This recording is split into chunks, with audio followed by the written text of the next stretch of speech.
ang magtatakda kung siyaan ay para saan, ay walang iba kundi si Jesus. Alam ka na natin sila. At yan ay hindi nagbago maging noong panahon ng ating Panginoong Jesucristo, nung siya'y nagkatawang tao, o maging noong siya ay bumalik na sa kanyang luklukan, sa kanyang kaharian. And with that, let's read from Acts 15:19 to 20. Dahil merong mga disciples or among the original apostles of the Lord na kapag sila ay nagsosolvit sa mga pagans, sa mga Gentiles, ini-inculcate nila yung Mosaic law or Torah, the entire Mosaic Torah. Ang sabi na ang recommendation at ang decision doon sa Jerusalem Council ay pinag-usapan nila, no? Hindi na kailangan.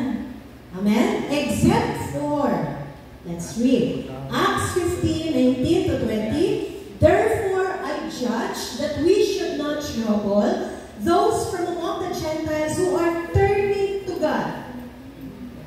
So yung mga nakakakilala sa Panginoong Jesucristo ng mga hentil or outside of the Jewish race, hindi na sila kailangan mag-observe or mag-practice ng mga maraming mga detalye ng batas ng mga Hudyo. But, verse 20, that we write to them to, ito lang po, yung binanggit, abstain from things polluted by idols, from sexual immorality, from things strangled, and from blood. Amen? Ito po ay New Testament teachings from the Scriptures. Kahit matapos na yung sakripisyo ng Panginoong Jesucristo, ang dugo ay hindi ibinigay na pagkain. At hindi rin upang o para lapastanganin. Ang pangalan natin sila. Amen po, mga kapatid. Because blood, again, signifies life. Ang dugo ay tumutukoy sa buhay at ang may-ari ng buhay na lahat ay si Jesus. So we do not have the authority over any man's blood or anybody's life or even of the animal's blood.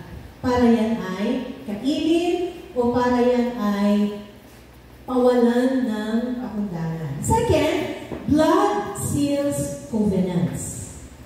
Sa iba pong mga kultura, ano yan, ano? Meron silang mga blood compact, hindi ba kahit sa history ng ating bayang Pilipinas, no, especially during the time of Jose Rizal, Andres Bonifacio, kapag sila ay mayroong mga pagkakatipon at sila ay mayroong mga agreements, usually sila ay nagbububo ng dugo. Blood seals covenants. Ang dugo ay nagpapatibay sa kasunduan. Amen? Hindi yan yung, oy, tayo na ha? Or may picture lang na magkasama at nag-agree na sila ay magiging business partner, okay na yun. Or di kaya naman ay nagkasundo, dalawang bayan na mayroong peace treaty ay okay na yun. Usually, there was always a blood ceremony. Blood rituals. May ganyan din kaganapan sa bayan ng Israel. Let's read from Exodus chapter 24, from verse 3 to verse 9. Moses came and told the people all the words of the Lord. Ito po yung kaganapan na napakita ang Panginoon doon sa 24 elders of Israel. Of course, si Moses yung pinakamalapit, and then Joshua, and then the 24 elders. All the people answered with one voice and said, all the words which the Lord said we will do. And Moses wrote all the words of the Lord. And he rose early in the morning and built an altar at the foot of the mountain, and 12 pillars according to the 12 tribes of Israel. Then he sent young men of the children of Israel, who offered burnt offerings and sacrifices sacrifice these offerings of oxen to the Lord. And Moses, everybody let's read, took the half of the blood and put it in basins, and half of the blood he sprinkled on the altar. Then he took the book of the covenant and read in the hearing of the people, and they said, everybody let's read, all that the Lord has said we will do and be obedient. And Moses took the blood, sprinkled it on the people. Ito yung pagpasok ng bayan ng Israel sa pakikipagkasundo kay Yahweh na sila ay magiging tapat sa kanyang mga salita. Amen?